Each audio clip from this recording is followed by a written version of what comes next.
Маминки сыночиктер, апасынын эркетайлары угуп койсун. Качанга чейин апаңыздын кучагында жүрөсүз.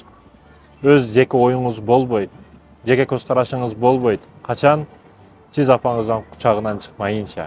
Армияга өткөндө айтат, армияга барсам болобу болбойбу. Чечишиң керек, сен барышың керек. Сен 16 жаштан өтүп паспорт алдың, паспорт болду, сен бойго жеттиң дегени.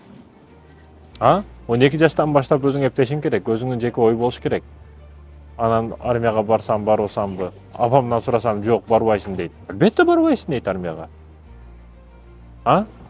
Үстүнө эмип, жанында эле жүрүшүн каалайт апалар. Кээ бир апалар. Бала өз жеке жашоосун куруш үчүн жеке ой болуш керек, эки жака барыш керек, кыйынчылык көрүш керек, сыртка чыгыш керек. Ошондой экен, эртерээк чоң ристерди кылганды үйрөн, тобокел кылганды үйрөн. Көп маселеде. Канча эрте башталса бул маселелер, ошончо чоң ийгиликтерге жетесиң. Себеби бизде убакыт кыска да, убакыт кыска. Аракетиңди кыл. Апаңды эркеси болуп жүрө бербе, апаңдын кучагынан чык. Чоң ийгиликтерге жетиш үчүн жылуу жер эмес, суук согуш керек эркекке.